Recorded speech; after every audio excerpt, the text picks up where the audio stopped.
বান্ধৱ সকলোকে আমন্ত্ৰণ জনাই যাতে অহাকালি মঞ্চ ভালদৰে সাদিক আহমেদক এখনি খুলাম গামোচাৰে সম্বৰ্ধনা জনাবলৈ বিনম্ৰভাৱে অনুৰোধ জনোৱা হ'ল।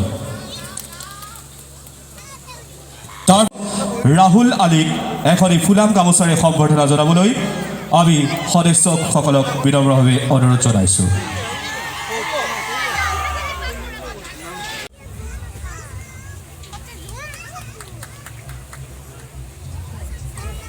আৰু ইয়াৰ সমস্ত মাটি মই কিনি পেলা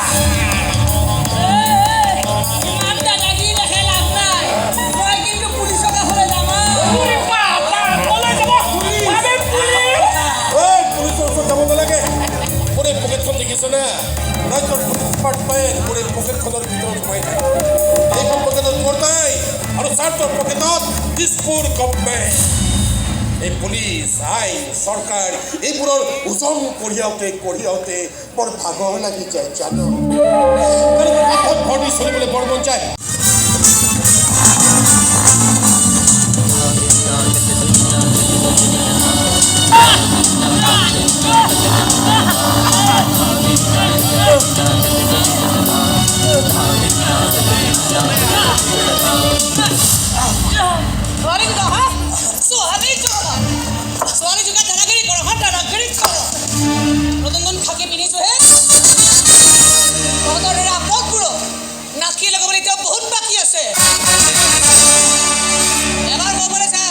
পুলিচৰ গিৰিক কৰাত ষ্টাইলবোৰ কেনেকুৱা হয়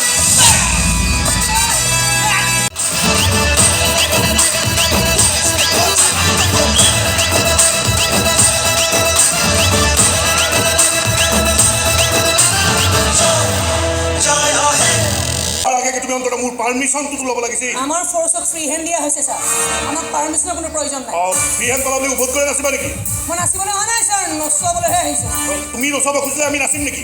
বৰ বেছি বীৰাংগনা হৈ নেদেখাবা হে পাহৰি নাযাবা যে মই পুথি খলিহনাত ধৰি কি লাভ আছে? আচল ৰৌ বৰালিবোৰে এতিয়া পানীত জঁপিয়াই আছে। এই পুথি খলিহনাবোৰৰ পৰা জানি ল'ব লাগিব ৰৌ বৰালিবোৰক ধৰিবলৈ কিমান ডাঙৰ জাল পেলাব লাগিব।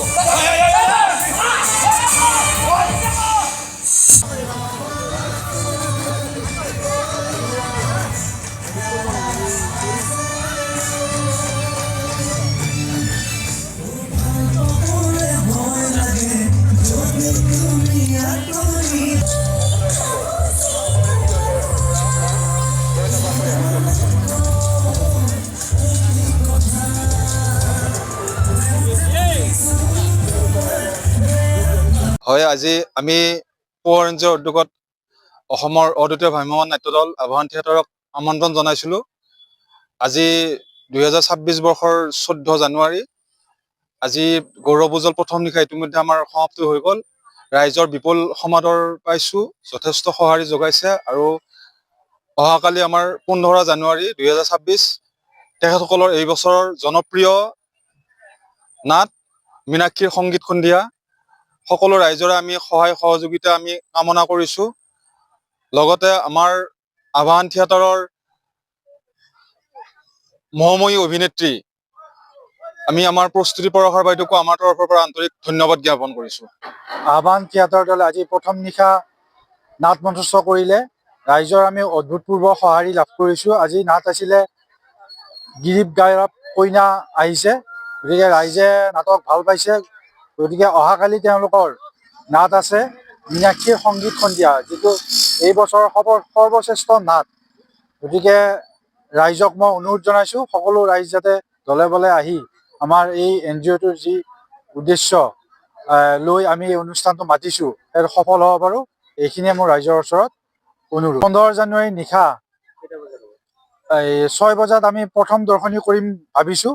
গতিকে আৰু নেক্সট দৰ্শনী আমি 9টা বজাৰ পৰা ভাবিছোঁ।